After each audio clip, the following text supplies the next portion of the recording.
everyone, it's Andrea from Movers and Bakers. Today I'm going to share with you how I make baked donuts. They do not use yeast, they are ready in under half hour, and I'll show you a few options for how you can decorate them as well. Let's get baking. Right, to start with, I have turned my oven on to preheat at 180 Celsius, that's 350 Fahrenheit, and I'm going to now prepare my donut pan. So you can get these really easily on Amazon. I will put a link below to this exact one that I have if you want to get the one that I have as well. So all I'm going to do to prepare it, you can use unmelted butter, but because I use melted butter in my recipe, I'm just going to use a brush and I'm just going to give it a little brush around the rings, and that's just going to stop my donuts sticking to my pan so that I can release them easily and they won't break as I get them out. Right, that's done. We'll set that aside and get on with our donuts.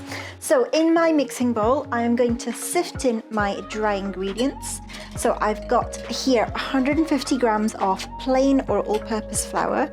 If you can't keep up with the quantities on here, I will put a link to this recipe below this video so you can go and check on them at a later date. So with my flour, I'm also going to put half a teaspoon each of baking soda, baking powder, and salt. Give that a sift in. And the reason I like to sift is because it makes it all really light and airy, put some air into my dry ingredients. So it just means that I get an even spread and I don't get any clumps of flour or anything like that. And my final dry ingredient that I just didn't want to sift is brown sugar. This is 65 grams of brown sugar. I'm just going to give all these a quick whisk together just to completely combine them. So that is my dry ingredients sorted. I'm going to set those aside for a moment, and now for the wet ingredients. So in a large jug, I'm going to pop in 80 mils of milk, 1 teaspoon of vanilla extract, 1 egg, and 4 tablespoons of melted butter. And then we'll give that a quick whisk together. That's all my wet ingredients done. Now we're going to add wet to the dry. Give it a quick whisk, and you're just wanting to combine it, nothing more. So don't worry about beating it up too much or anything like that. You're just looking to combine it all into your cakey mixture. There we go. That took me all of 30 seconds. So it's time to put these in, to put my mixture into my donut pan. Now you can spoon it and do it that way, but I just find it's a lot neater if I pipe it in. So I'm going to scrape all this together and I'm going to pop it into a piping bag and pipe it in to my donuts. And time to get piping. Now make sure when you pipe this into your donut pan that you don't fill it all the way to the top, because what will happen when it's baking is it will rise and then it won't have a hole in the middle, so you won't have a ring donut. It'll be closed completely over. So you want to fill it about halfway to 2/3 of the way full, no more. While I'm piping this in here, it's a great time to remind you to like this video if you're enjoying it. And don't forget to subscribe as well so you always hear and find out when I release a new video. Right, that is my mixture all piped in, so that I'm going to bake this in my oven that is now hot. It's going to take about 10 minutes in. To check that it's done, you use a toothpick and pop it in, and if it comes out clean, you know your donuts are ready.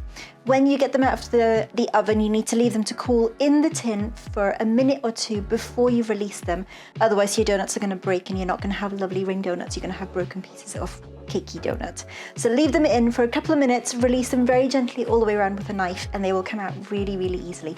And I will see you on the other side to decorate these beauties once they're baked. So my donuts are out of the oven. They've gone a beautiful brown, golden brown color, and I have left them to cool before decorating. Really important that you leave them to cool completely or your icing is just gonna drip off.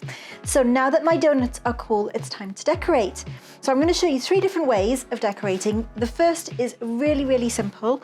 All I'm going to do is I've got some melted butter here, and I'm just going to grab one of my donuts and I'm going to brush it with butter. So all I'm going to do is I'm going to brush my donut with some melted butter. Now you can do one side of your donut or both sides, that is totally up to you. But we're just brushing it just to make it a bit wetter so that your sugar sticks to it. And then I have a bowl of plain white sugar. This is just regular granulated sugar. You can put some cinnamon in if you want to as well. That is totally up to you. But I'm just using very plain everyday granulated sugar. And I'm just dipping my donut in, giving it a bit of a wriggle around to make sure all the sugar sticks to all that butter I've got on there. And there is my first donut. So that is my sugar donut done. So that's one way you can decorate your donuts. That's really simple, really quick. You saw how quickly and easily I did that. The next way I'm going to show you is using a glaze. So I have here some icing sugar or powdered sugar, and I'm going to put in some milk just to get it to a glaze consistency.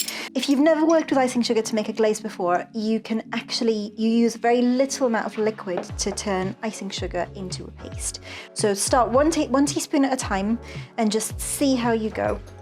And as you keep mixing, you will see that it'll start to stick together and come together. And if you feel you need more, do use more. But it's always better to start cautiously than have too much and then not have enough powdered sugar, enough icing sugar. So you want to mix that until it's nice and smooth. You can see the texture of it, it's still very, very thick. So I'm going to add a little bit more milk just to thin it out so that it will go on my donuts and glaze them well. I'm going to add my milk in now in ½ teaspoon measurements, just until I get the consistency that I'm looking for. Okay, so this is the consistency that I want my glaze to be. So it's almost like thick cream or double cream kind of texture consistency when you pour it and it falls off your whisk. So for my next one, I'm going to dip my donut in and get it covered completely in this beautiful glaze. Now you may find that your donuts feel like they're gonna give a little. Just be patient, be gentle with them. And there is my beautiful glaze. Now I have some sprinkles, some colorful sprinkles here, and I'm just going to put them over the donut, and you can do any pattern you want. There you have it. That is my second donut. Now you can see the glaze will drip down. Don't worry about that. Just make sure it's on a work surface that you can clean easily, or if you've got a plate or a tray underneath it is absolutely fine. And for my last way of decorating, I'm going to use the same icing that I used for my previous glaze. I'm going to keep a little bit of it aside, just a tablespoon, a teaspoon or so, put it in a different pot so you've got it. And I am going to put some food coloring in. Now I have got purple here. You can see I always use gel food colorings. I don't ever use the liquid ones. I just find you get a much better color out of it. So this is a purple that I'm going to do today. Now they're very, very strong, so you do not need a lot at all. I am literally going to, you will see, put a tiny little drop in. I've barely got any on there, and you're better off putting a little bit in and then adding it if you want more color than putting a whole lot in and having too much color and not being happy with the result. So you can see for the tiny amount that I put on that's already turning into this beautiful pale purple color. You need to be a little bit patient with it. It does take a minute or so of stirring for it to all come through, but when it does, you will see this beautiful color emerge.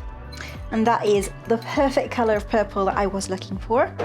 So I'm done with mixing. Now I'm going to do exactly the same with dipping my donut into this as I did with my sprinkles one. I'm going to dip my donut into the purple and cover it completely.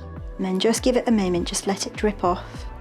Now if you want to scrape a bit of this off, if you want a thinner layer of icing, you can very gently use a knife and just take a bit of it off. But if you want it to drip around the edges of the donut like a proper glaze, then this is perfect. That's exactly what it will do. And there is my beautiful purple glazed donut. Now, do you remember that little bit of white that I left behind previously? I'm going to use this to do a bit of a drizzle over this donut. And to me, that's a really happy donut because it reminds me of party rings, which is a real childhood biscuit favorite from parties. And there you have it. There's my simple vanilla baked donuts, super easy, 3 different ways of decorating them. Hope you've enjoyed this video.